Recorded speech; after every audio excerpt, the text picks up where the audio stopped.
Halo semuanya, assalamualaikum warahmatullahi wabarakatuh. Selamat pagi, selamat siang, selamat sore dan selamat malam. Karena konten ini bersifat asinkron, jadi ya semuanya ada gitu. So, kita ada di pertemuan ke-11 di mata kuliah algoritma pemrogramannya. Yang bakal kita bahas untuk di pertemuan 11 ini yaitu tentang operasi input output dari file ya. Jadi kita bakal bakal bereksplorasi lebih banyak untuk membaca ataupun memodifikasi file ya. Jadi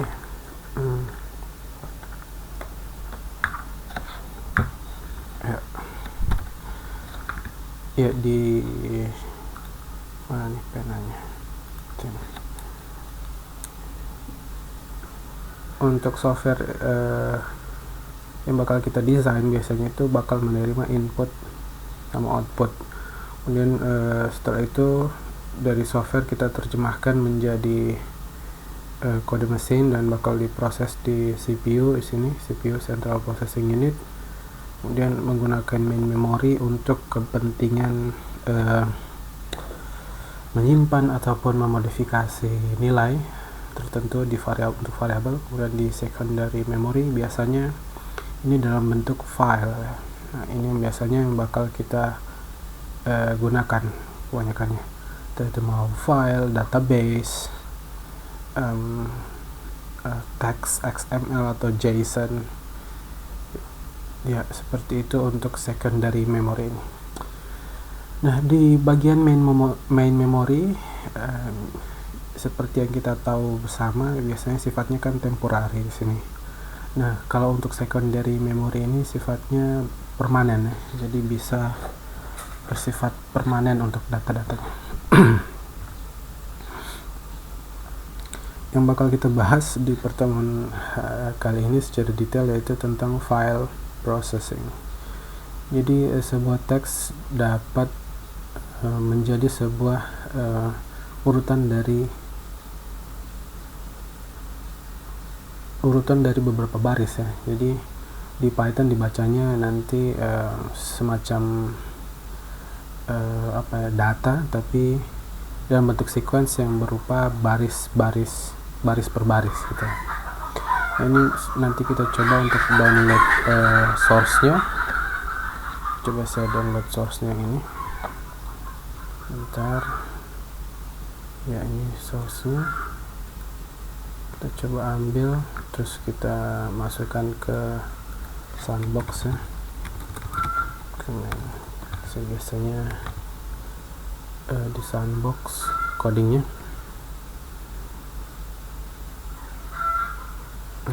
Nggak di sini.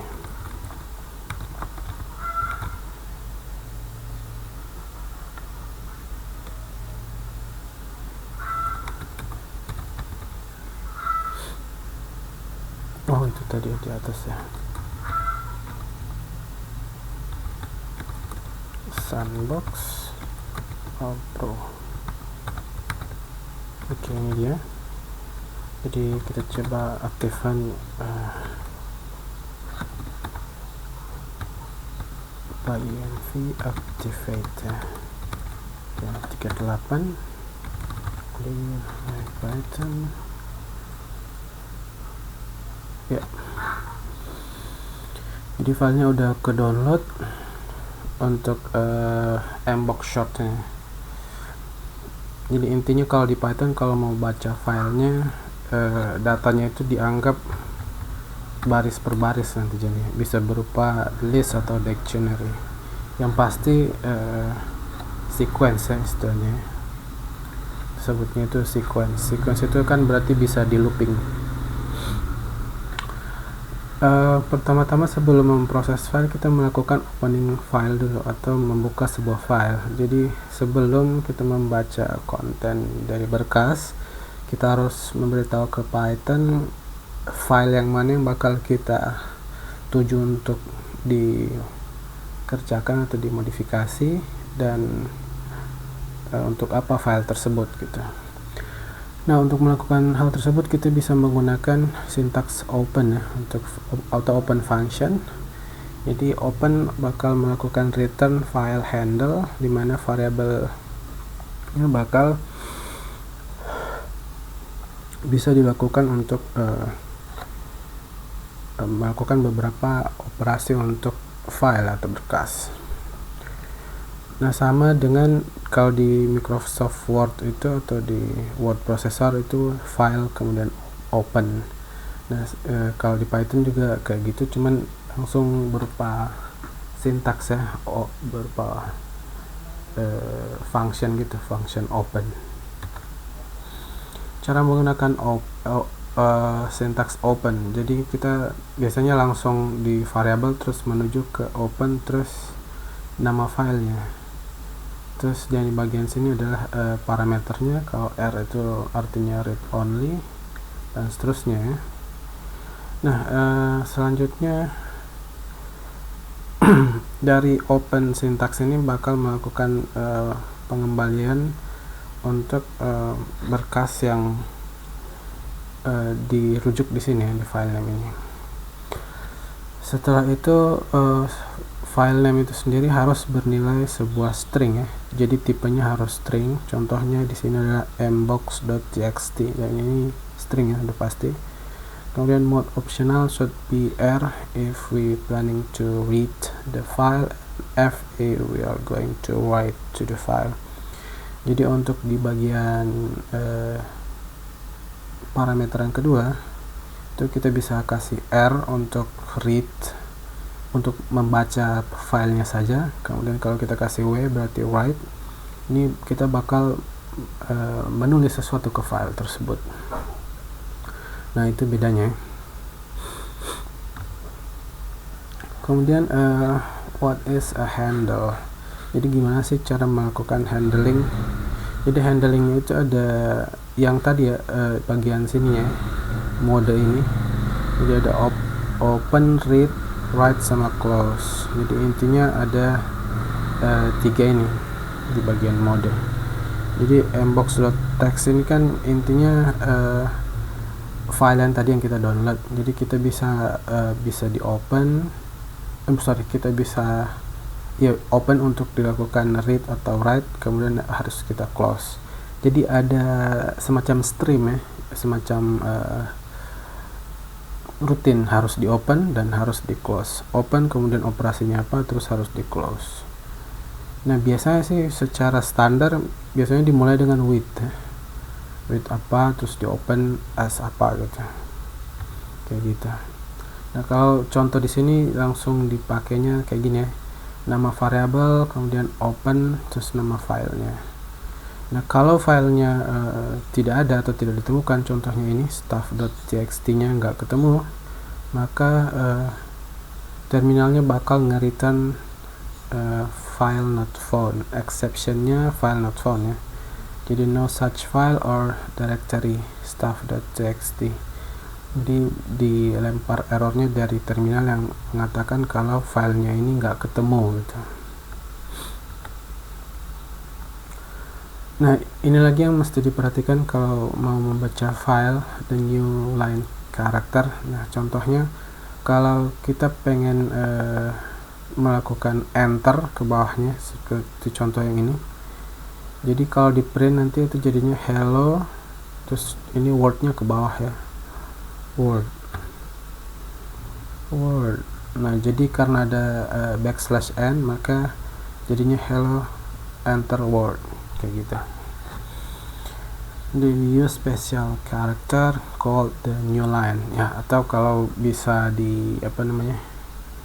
bisa dibilang biar nggak lupa, \n itu adalah new line. Nah, yang mengindikasikan artinya adalah di setelah baris yang ada di sini tolong dikasih baris baru gitu. New line is still one character, not two. Jadi /n itu maksudnya ini bernilai satu karakter ya, bukan dua, bukan /nya satu, n nya satu. Jadi ini nilainya satu karakter aja.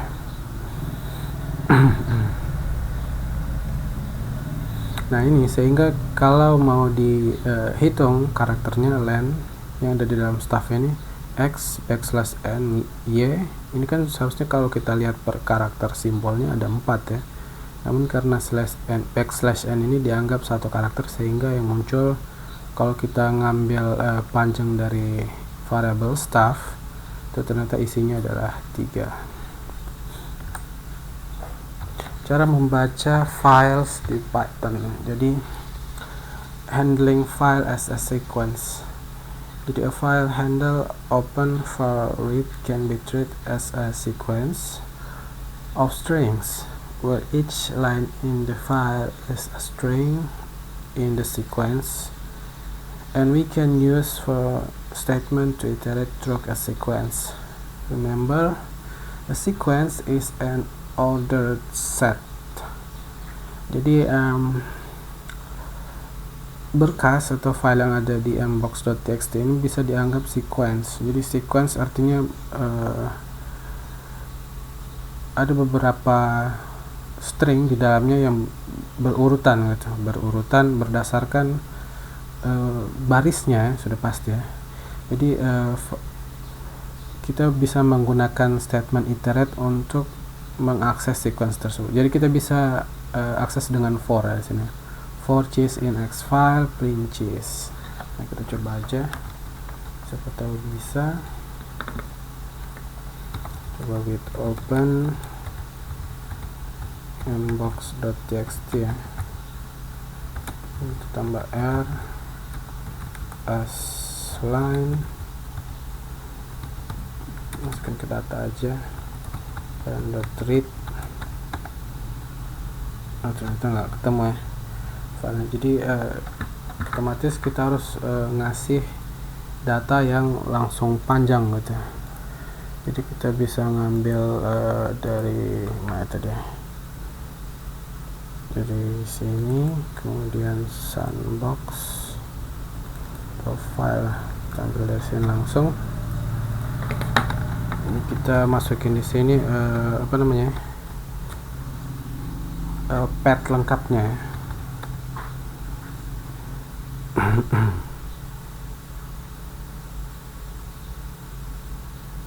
Berarti bukan mbox.txt namanya, minus short ya. Sorry, mbox minus short. Nah ini udah ada datanya, kita cek data. Nah kalau kita mau looping di bagian datanya, kita bisa ambil for item in data. Kita tinggal print item. Nah jadi di setiap itemnya itu bakal di print. Nah itu bedanya kalau kita pakai with. Nah, coba kita kalau menyesuaikan dengan yang ada di slide ya, langsung di open terus disimpan ke dalam X file. X file open mbox main short.txt, kasih r aja. Ini coba kita print for item in X file, print item. Nah ini berdasarkan baris ya. Ini sebenarnya mungkin kita bisa tes lagi di sini kalau sekedar line.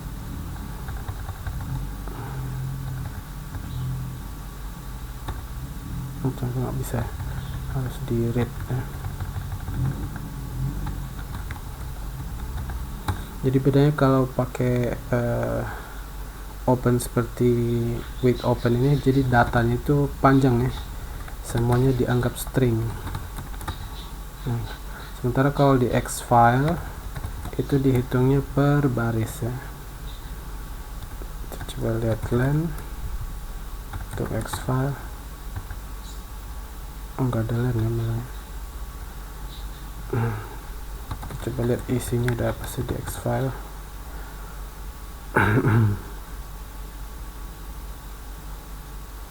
Oh ya, jadi X filenya masih berupa apa namanya,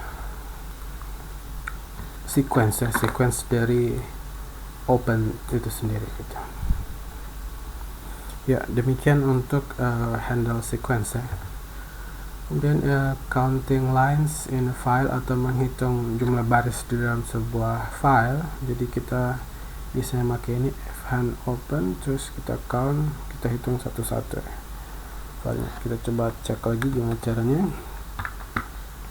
Jadi ini kan kita punya tadi X file ya. Jadi kita coba hitung, kita bikin variabel baru, countnya itu 0 for item in X file,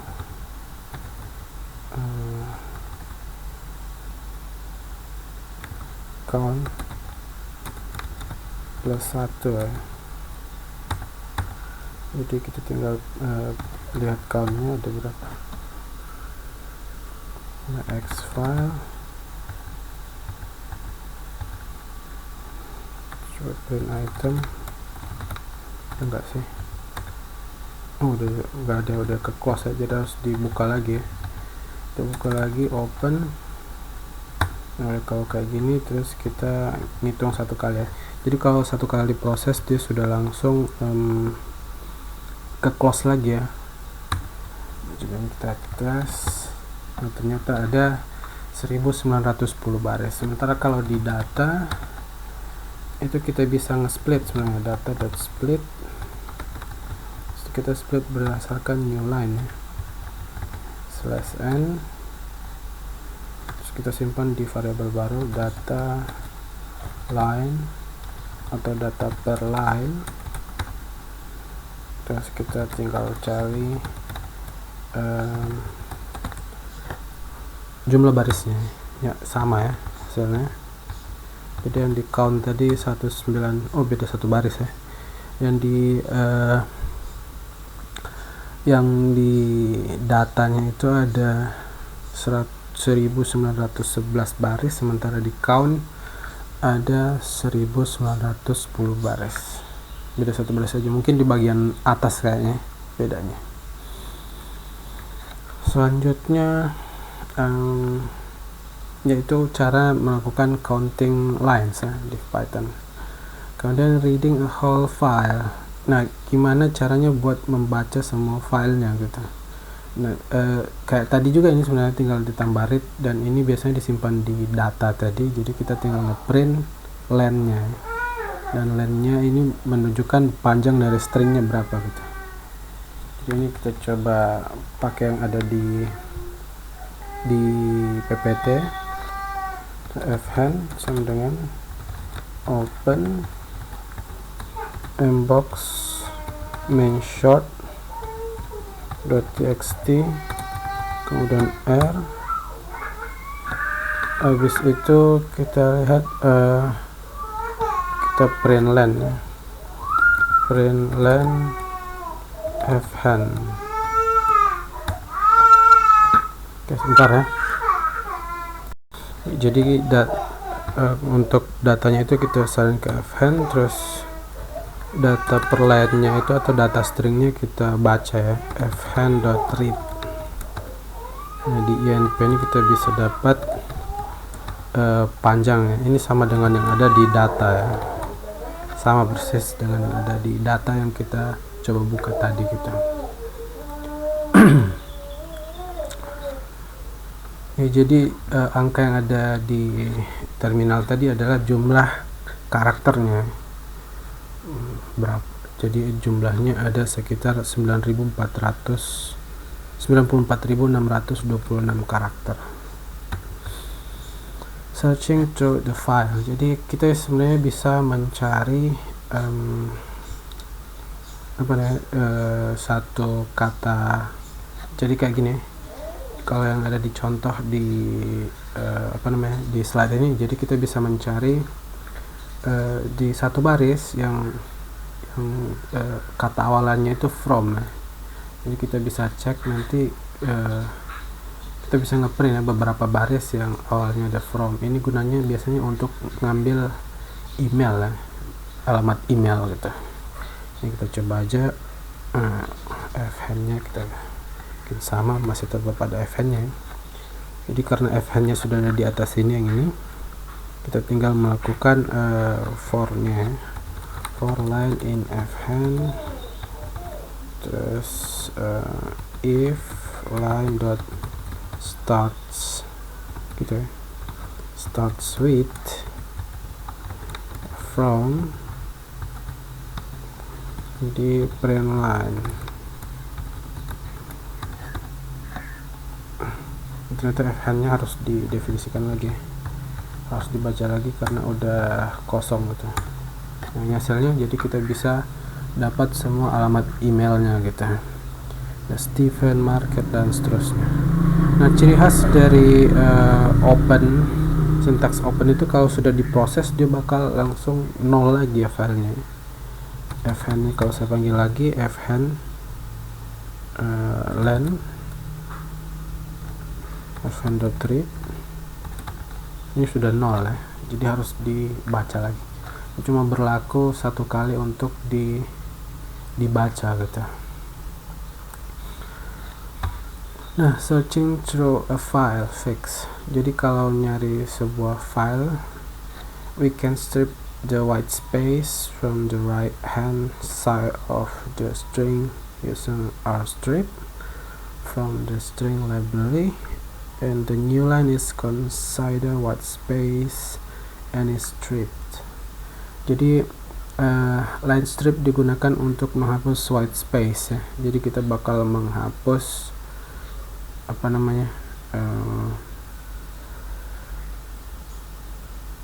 white space ya dari sebelah kanan gitu. Jadi dari ujungnya kita bakal menghapus white space nya, sehingga kalau di sini ya, ini kan agak panjang ya kelihatannya kayak gini, jadi kita bisa ngapus white space nya gitu.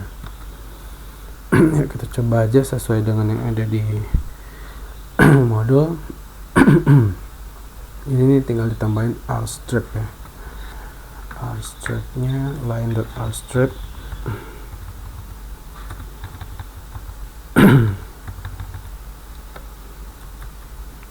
rstrip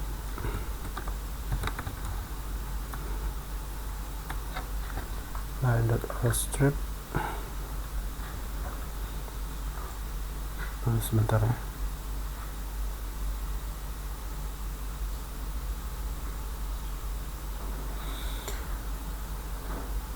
Mana tadi? Oh ya, ini line.rstrip dan if line, terus ditambah aja lagi. Jadi disimpan di variabel baru line sama dengan line strip. Kemudian di sini lagi if line dot starts with from, jadi kita mulai bikin print line. Nah, ini jadi lebih padat ya. Kalau di atas ini kan ada semacam spasi gitu ya di ujungnya, jadi ini bisa lebih padat karena ada spasinya itu dihilangin ya. Ya, itu contohnya untuk menghilangkan space dengan rstrip, white space sorry.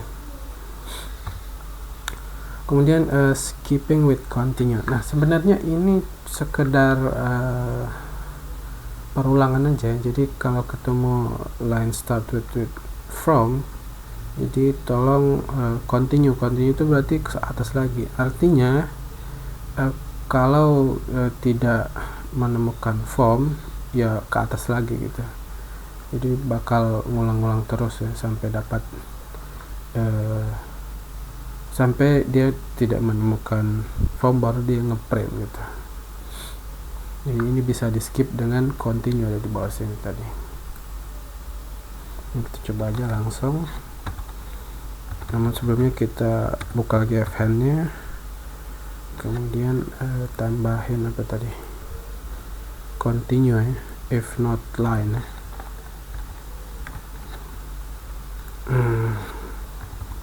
Jadi ini if not line, terus ini continue, ini bagian bawah gitu. Jadi kalau bukan berawal form, maka tolong ke atas lagi gitu. Ya, sebenarnya sama aja sebenarnya, nggak ada bedanya sebenarnya. Cuman bedanya di sini ada continue, jadi tidak diulang secara keseluruhan semuanya, jadi ada yang dilompati gitu. Selanjutnya into select lines, we can look for string anywhere in a line as our selection criteria. Jadi kita bisa melihat atau mencari string dimanapun sesuai dengan kriteria yang kita mau gitu. Nah, contohnya ini kita mau mencari berkas yang hanya ada di dalamnya ada @uct.ac.za. Kita coba tambahin aja di sini @etc not in @uct.ac.za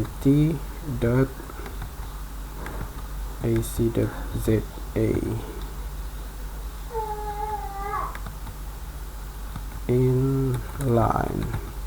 Jadi kalau nggak ada di continue, kalau ada di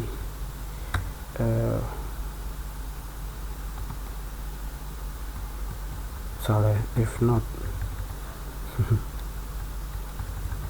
Ya, sebelumnya kita buka aja dulu fhan-nya, lalu kita ulang lagi, dan ini adalah hasilnya. Semua email yang muncul adalah email yang ada @uct.ac.za yang ini. Jadi semuanya ada @uct ini. Intinya seperti itu. Jadi di semua baris ini memuat setidaknya @uct.ac.za. Ya, kayak gitu. Lanjut, nah ini kita bakal melakukan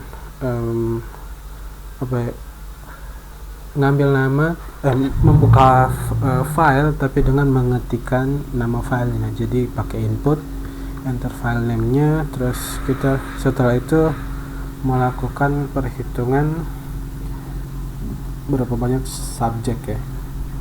Jadi there were count subject in a line of name. Jadi ada sebanyak count subject yang ada di lines. Jadi ini saya rasa udah outputnya langsung kayak gini. There were 1097 subject in lines in mbox.txt. Jadi untuk mbox-nya itu ada 1797 subjek, sementara untuk yang short ada 27 aja. Bad file names. Jadi kalau semisal file name-nya itu nggak ada, ya otomatis bakal error ya. Nah, kita pakai try catch yang sebelumnya di materi sebelumnya. Kalau pakai try catch, jadi except-nya seharusnya ada di sini, except file not found seharusnya. Kemudian di print file cannot be open dan quit. Nah, itu bagaimana kita melakukan pengolahan berkas dengan open yang ada di Python. Ya, saya rasa cukup untuk hari ini. Sekian dulu. Terima kasih banyak sudah mengikuti. Assalamualaikum warahmatullahi wabarakatuh.